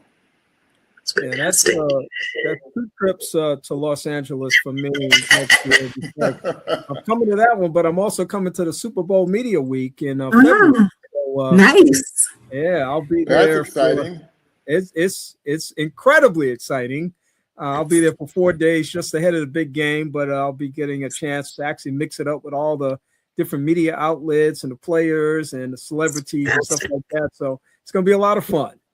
So the celebrities get to be around you, who is a celebrity. Yeah, I have to tell them what it's like. So, Well, that's fantastic. And I meant to say that there are tickets still available to the conference. And so they can get those at thehelpconference.org. One more time, thehelpconference.org. All right, fantastic. What a great conversation with Danette, Batiste, and Dr. Scott Stoll. They're friends, folks. That's what makes these conversations. And right. I never want to see them end, but I always look forward to the next time that we have the opportunity. So you guys have a great rest of the day. Thank you for a great conversation, great information. Thank you so much, Kenny. All right, have a great day. Okay, bye-bye. Bye-bye. Great conversation, folks, happening this afternoon, and we are just doing what we have to do in order to keep you informed, to keep you informed and keep you inspired about a lot of things that are happening and going on around this nation, around the world. My next guests are up and ready to roll, and I'm so happy to have them in the studio this afternoon to be able to share information about a big event. And when I say big, folks, big doesn't even begin to describe it. It's huge. It's amazing. It's phenomenal. It's awesome. It's Caribbean Day at the Park 2026, North Alabama's largest family fun day. And I am just so excited to not just have the opportunity to talk about this event today, but to do it with a couple of special people. My first guest is Tenn Chowfen. He is the president of the Caribbean Association of North Alabama. It's an organization I became very familiar with when I became Multicultural Affairs Director for the city of Huntsville back in 2013. I knew about their existence, but I really got involved with them shortly after that time. And I'm glad to see that they're still making this thing happen and other things happen. We'll talk all about that. Tenn, how are you doing this afternoon? Fantastic. Kenner, thank you so much for having us on the program, on your program today. You have a standing invitation. Anytime CANA's doing something in this community that you need people to know about, let me know. And if there's time to be able to get you in, we'll make sure it happens. Fantastic, fantastic. And as you said, huge and big, it is also Irie. Oh, well, we're going to talk about all of that in just a few moments. Let me introduce Neal Nixon to the audience, as they are perhaps wondering, who is that guy over there? Yes. Why are you saying that? Because Neal is always on this broadcast. Neal is the PR director for CANA. He's been with us for years now because he's always the front person, the point person, keeping me informed about what's going on and looking for the opportunity to be able to share with the community. So, Neal, thank you for joining me one more time today. Thank you, sir. Thank you for having me. Yeah, listen, you guys, as excited as I am about the 19th annual Caribbean Day in the Park, you guys have to be extraordinarily excited because this is a huge event that provides so much for our community. And you guys have been able to sustain it over these years. And it seems to just evolve in ways that continue to benefit the community at large. Tell me a little bit about, well, in fact, let's start from here. Tenn, talk to me a little bit about CANA, the Caribbean Association of North Alabama, and let's get some people familiar with the host organization before we start talking about the event. Okay, yes. So the CANA, the Caribbean Association of North Alabama, founded 20 years ago. This is our 19th year of doing Caribbean Day at the Park. But this organization was founded on the tenets of bringing the Caribbean community, promoting our Caribbean culture to the North Alabama area, and also to strengthen the relationship in terms of business and social events for the community. We are an outreach community organization, always touching with the folks that are in the community and even responding to events back home. Say, for instance, last year we had a hurricane that devastated Jamaica and Haiti, and the community came together. We did a fundraising drive, collected some funds, and we were able to send some articles, some stuff back home to the islands, to both Haiti and Jamaica. So these are some of the events or some of the things that this organization has been doing over the years. And I just wanted to highlight that little piece. Yeah, no, I appreciate that. And our audience does as well. Neal, if I recall, you were a founding member of this organization? Yes, you could say so, yes. Oh, I'm saying so. I'm declaring it in this moment. but Neal, you got to take me back 20 years ago. You know, Huntsville, Alabama, not the city it is today, but clearly a city that is beginning to emerge as an important city. Even though the important things have been done, I'm talking about the importance of the people, the diversity of the people, and making sure that as people moved in this community, they felt connected, that they felt valued, that they felt like they could connect to things that represented their own cultures and communities, and even maybe even share that with other communities as well. What was it like at the very beginning of this process? What were the conversations like, and how did this thing come to be? Well, at the beginning, the idea was just to bring a few people to come to the park and enjoy Caribbean food, Caribbean culture, to mix and mingle, to bring the Caribbean to North Alabama for those who could not visit Jamaica or Trinidad or Haiti, but just to expose them to the culture, the friendliness of the people, the taste of the food, the warmth of the Caribbean community. That was just the basic intent, and to expose Caribbean kids, kids that were born here in the US, to the Caribbean culture, and by a larger extent, the community at large. And that's what we did. We just cooked, and we provided free food, free entertainment, sports games to the community. And then that expanded to a point where we could not cater to the large community, because you're talking about thousands of people coming in. And so then we had to look towards vendors to provide the food, look towards organized entertainers to provide the entertainment. And so we have grown with the city of Huntsville. And I can tell you the city of Huntsville is unique because of the diversity, because of the warmth, because of the southern charm. It's a unique place. And you could speak to that, because you were the head of diversity at the city of Huntsville. So we are just happy to be part of a community, happy to be able to present the Caribbean culture, the Caribbean warmth, the Caribbean food, the fun, the entertainment to the community. And so what we are doing is creating a family-friendly event. Everybody can come in a spirit of one love and come and enjoy themselves. Bring your lawn chairs, bring your family members, bring your friends, and just come and enjoy yourself in an atmosphere of one love. So this is, I love all of this, by the way, because I've never heard anybody get upset about being at an event that was reflective of Caribbean culture. You're going to get good food. That's a good point. You're going to get good fellowship. Yep. You're going to get good music. I mean, you're going to come away from this event, this experience, this environment, feeling happy in your heart and feeling very satisfied in your spirit. That's just the way this kind of an event is. I grew up in New York City, went to many Caribbean events when I was there. And so, again, for me, it was an extension of what I grew up around in New York City. And it's just a beautiful environment, a beautiful atmosphere, a beautiful space for people to come into. When you formed the organization, was it just people sitting around the table one day saying, hey, we need to form an organization? Because that's never the objective, I think, when people decide to put organizations together. There's always like something on the end of that. Yeah. What was that like? That's such a good question, because of course, Joe Felletti, Client Myrie.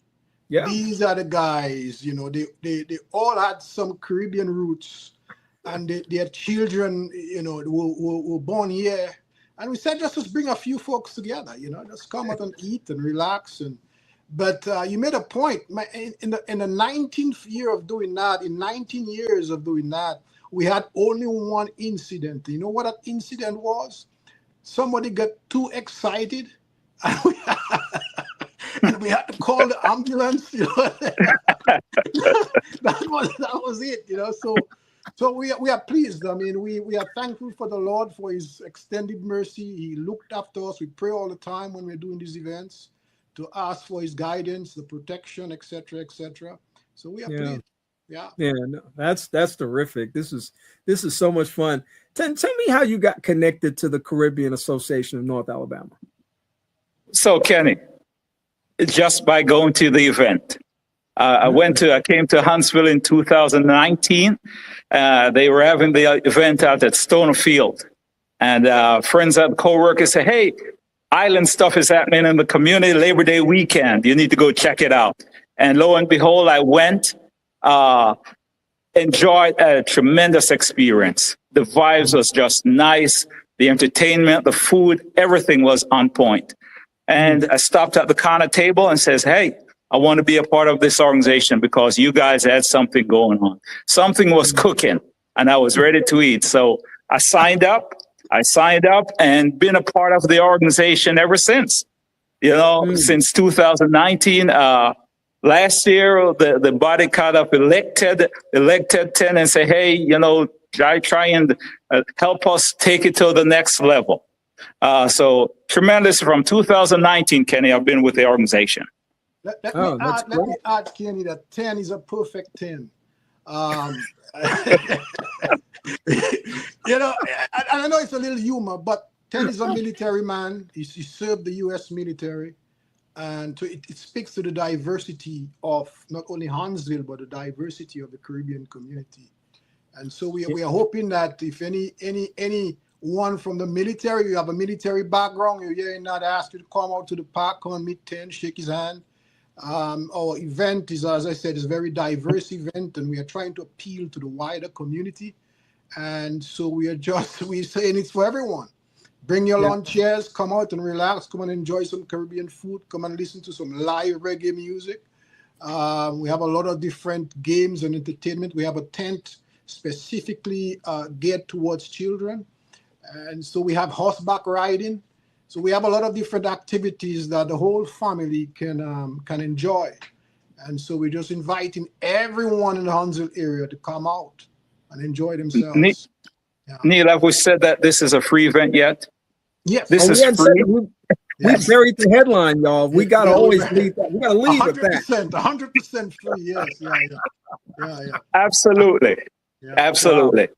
And it's through donation and sponsorship for some of our organization that has enabled the organization to continue to put it year after year to provide this first class event to the community of Huntsville. Folks are going to be coming from Birmingham. They're going to be coming from Nashville. They're coming from Chattanooga, all the North Alabama, Memphis.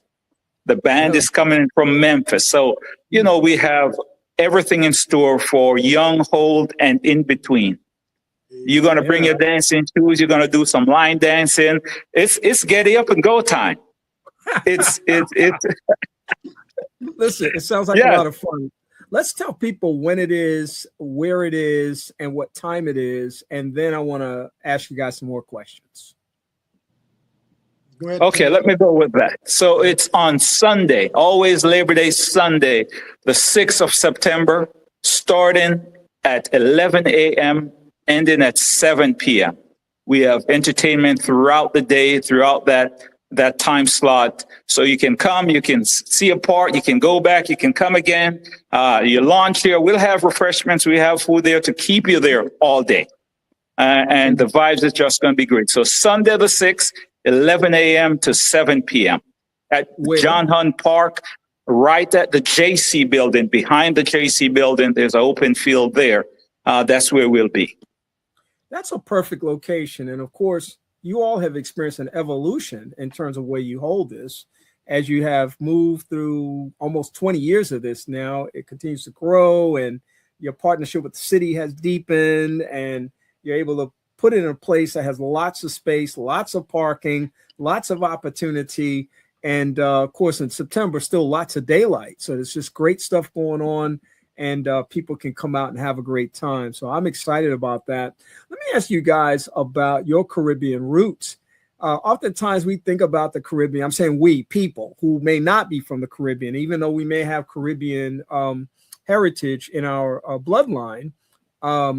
If you were not born in the Caribbean, sometimes you think about the Caribbean as a destination spot. You, of course, think about it as home. That's where I was born. That's where my family's from, et cetera, et cetera.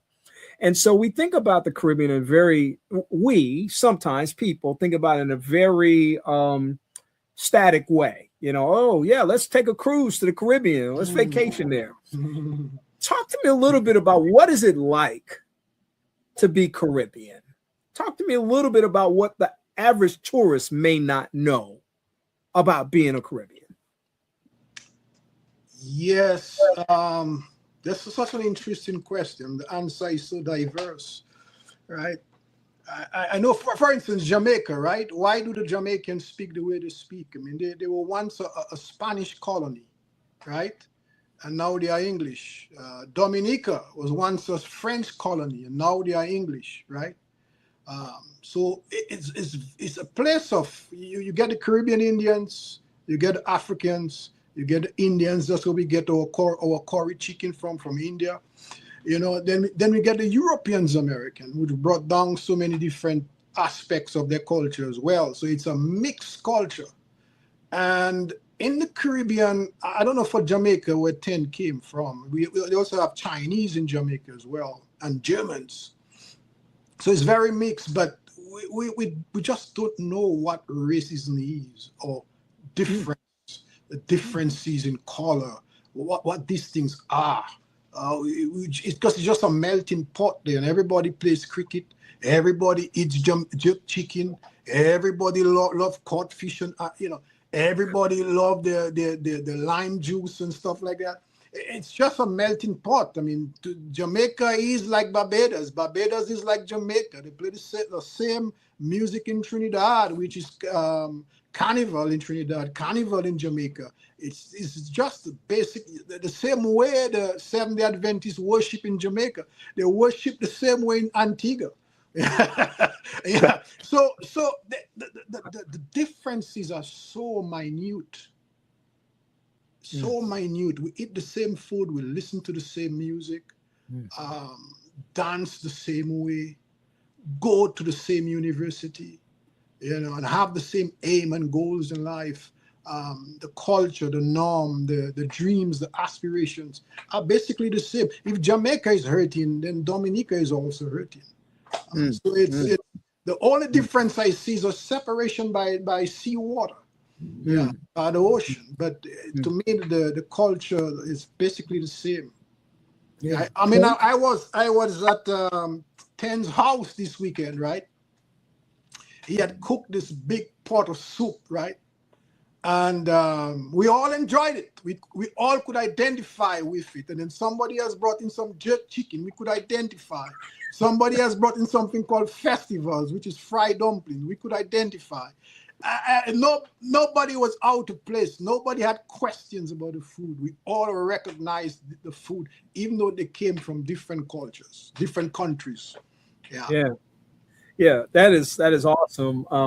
I love that for so many different reasons, and it was my driving force behind the question because, again, we have stereotypical ways of thinking about the Caribbean. And we sometimes don't have the opportunity to be able to experience it in the powerful way that we can. Tenn, you back with us? Yes, I am. So talk to me, same question, just your thoughts about just some of the context of being from the Caribbean and what that looks like to you and what you'd like to say to us who are listening this afternoon. So, Kenny, it seems like I am having a little technical issues on my end, so I didn't fully get the questions.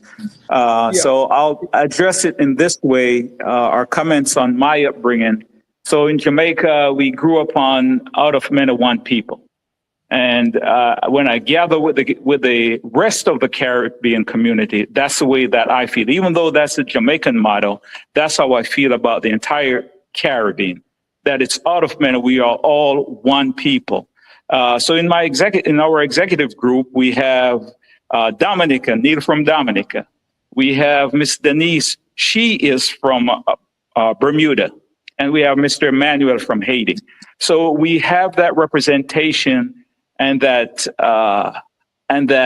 common core thing that we believe in the love of our people. We believe in the love of our culture.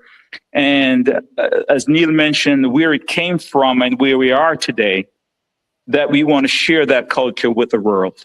We want to share our music. We want to share our music, our food, and our culture. So you're going to see some dancing. You're going to see some folklore. And some of those are the things that the Jamaicans and the Trinidadians and the Barbados and everyone that's from the islands are so proud of. And anytime with someone, we want to share that with them. Because it gives us pride, it gives us joy to just share that culture and that vibes with the community. Just a little light comment, Kenny.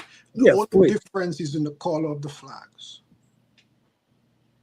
The only difference I see is in the color of the flag. Each country has to have a flag anyway. So Right. No, I love it. I absolutely love it. And that's, of course, part of the Caribbean Day in the Park experience, a display of flags. And an opportunity to jumpstart conversations about a lot of different things.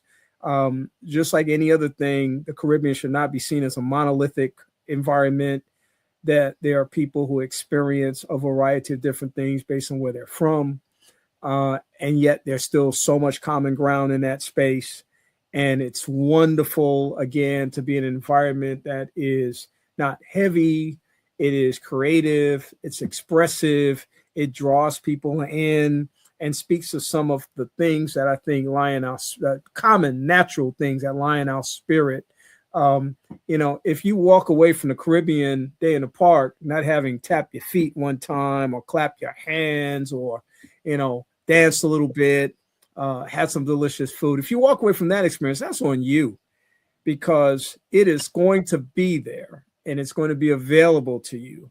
And a spirit of community will be felt by all that choose to move into that space and take advantage of that. And that's part of the legacy of this awesome and amazing event. The Caribbean Day in the Park is the 19th annual and takes place on Sunday, September 6th from 11 a.m. to 7 p.m. at John Hunt Park, 2151 JC Way. For those that go to the Community Awareness for Youth event back in the day, that was where that used to be held before they moved it to Calhoun. It is the place where a lot of different activities take place, and beautiful soccer fields are out there now. They've done a lot of rehabbing on the park. Lots of trees have been planted. And the JC building, of course, is there to be utilized for various things. And the fields outside are there to be used for several things. And I guarantee you, if you put this on your calendar, you talk to your friends and loved ones, you will not be disappointed, folks. It's not one of Huntsville's carefully guarded secrets. And that's why we talk about it on this broadcast, so that you can learn about what's going on and you can let somebody else know. We hope that you'll share this video as well, so that other people in your orbit will know about Caribbean Day in the Park. And of course, we'll post the graphic design on the Second Chance Instagram page, Second Chance Facebook page, and let you know about what's going on there as well. So you got to like those pages so you can stay connected. You don't have to be one of those folks that say, oh, when did that happen? After something happens, a week, 2 weeks, a month later, you can stay connected and informed with information that we share on this broadcast. I have been delighted to have this conversation this afternoon with Tenn Chowfen, who's the president of the Caribbean Association of North Alabama, excuse me. I made you all much bigger than you are. Yeah, let's do it. Let's do it. Yeah, we're working on it. We're working on it. Prophesying. The Caribbean Association of North Alabama, and also Neal Nixon, one of the founding members of this organization, handles a lot of PR marketing stuff and makes sure that I'm always aware about when things are going on and what's happening. And again, very serious when I say you guys have an open invitation. Just give me enough time to be able to know I've got some bandwidth over here to get it scheduled. You're doing important work on behalf of a very important element of our community, which is the whole notion of making people feel included, engaging people, making sure that diverse activities take place. And I put a lot of value in that. So make sure you let me know what's going on so that we can provide an opportunity for you to let people know what's going on. Again, how can people learn more about the Caribbean Association of North Alabama? If you have a social media site, let us know. If you have a website, let us know. And I'm sure you have information there about Caribbean Day in the Park 2026. Amen. It's www.canaonline.com. And when you get there, you can click on our Facebook page. We are open to partnerships. We still have more time before September 6th. So if you want to partner with us, if you want to do something with us, if you think that there is some kind of relationship that can be built with us, we are open to it. We are here in the community. What we do is fun. It is good food. It is fellowship. It is family friendly. And so we are open to anyone seeking partnerships with CANA in the community. Yeah, I love all of it. And you should too. We also have our number, our telephone number at 256-384-3304. And I must say that we had attended an event last Thursday with the city as they were doing something on behalf of the immigrant community, recognizing the impact that they have within the Huntsville community. So the mayor and the multicultural organization with the mayor's office, just made a proclamation and acknowledge the impact of the immigrant community in North Alabama. And with that and their support in the venues and some of the coordination that we're doing, so the city is fully behind what we're doing, and we appreciate that and welcome all that input from them. Oh, I love that. I love that completely. And I'm so happy to hear that you can sustain that relationship and progress that forward. That's extremely important, extremely valuable. And I'm glad to hear that. Tenn, thank you for being with us this afternoon. Neal, thank you for being with us this afternoon. We look forward to our next opportunity to be able to share information about the great work that you guys are doing in the community. Thank you so much. Thank you, sir. Thank you. Yeah. Great way to end our broadcast today, folks. The Caribbean Association of North Alabama is having its big Caribbean Day in the Park. It takes place on September the 6th from 11 to 7 at John Hunt Park. Absolutely free of charge. You don't want to miss it. I hope that you come out and be a part of it. I hope that you will tell your friends to come out and be a part of it also. Also want to thank Danette Batiste with Healthy Heart Nation and Dr. Scott Stoll, co-founder of the Plantrician Project, for being with me today. And also Dr. Yohuru Williams, the Distinguished University Chair and Professor of History and founding director of the Racial Justice Initiative at the University of St. Thomas, for some great conversations on today. On next Sunday, which of course will be our last Sunday of the month, and that will take us to just 1 week before the big Jazz in the Park kickoff and Caribbean Day in the Park. It takes place the same day, in fact. My guest will be Dr. Helen Powell Stoddard, owner of Pain to Wellness Healthcare Corporation. She's an integrative and lifestyle physician. We look forward to that conversation. I'll also talk with my friends from the Partnership for a Drug-Free Community about their big annual fundraiser, their truck pull that I have the privilege of emceeing. And we look forward to having that conversation then. I hope that you have a great rest of the week. In the meantime, remember always that knowledge is better than riches. Have a great afternoon, and we'll talk again soon. Good day. Thank you for tuning in to Second Chance. We hope that the information that was shared has been a blessing to you and that your life will be enriched as a result of it. We'd love to hear from you. So please send your email comments to Kenneth Anderson at mxlife@aol.com. That's mxlife@aol.com. And check out our Facebook page, 2ND Chance. That's 2ND Chance. In the meantime, have a great week, and we'll talk to you again next week. Good day.